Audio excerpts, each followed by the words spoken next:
Hello, this is Isaac. I wanted to give a quick explanation as to how this game works for those of you who have never gotten the chance to play it. Mikeys Magical Tetris is basically a Tetris variation for the Nintendo 64 that is more of a battle Tetris.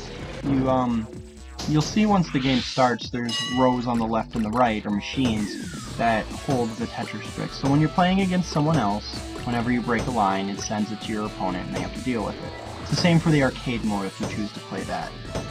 As for the character I chose to play, I'm not 100% sure, but I'm pretty darn sure that it doesn't matter what character you play. It doesn't make a difference. Other than visual aspects, or if you're a fan of Mickey, or whatever. Other than that, it doesn't really make much of a difference. In terms of difficulty, I did choose easy. In case if you're wondering, in Mikeys Magical Tetris, the endless mode is a little bit different than other Tetrises.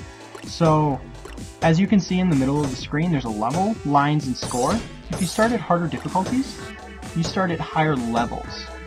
So if you start on normal, you start at level 25. If you start at easy, you start at level 10, I believe it is. If you start at hard, I think it's 45. Well, anyway, the higher the level, the more things they throw at you. At one point, the visual guide goes away. If you look, there's a shaded Tetris brick that represents where your Tetris will fall, your brick will fall, so to speak. Well, you can use that to help measure and figure out what you want to do. Well, at a certain point, that actually goes away, and it goes away faster when you're at hard mode. The reason I chose easy is that when you play, you progress your way all the way through up the harder difficulties. So in this run, I actually make it up to the hard difficulty levels. I think I get to level 37 or something like that. Well, anyway, that does qualify as the hard difficulty. So I do actually make it there. The reason I chose the easy difficulty is that it grants me the highest possible amount of lines you can get. Now, as I said, you work your way up through the difficulty. So I started easy, work my way all the way to level hard, or 30 or something like that, whatever you want to call it.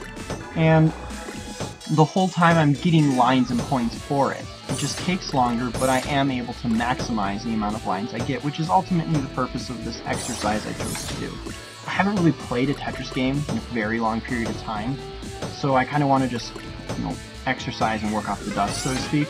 The main reason I made this is because I'm testing out my new capture equipment, and I figured, might as well just work on it while I'm at it. Well, anyway, that's why I chose the difficulties.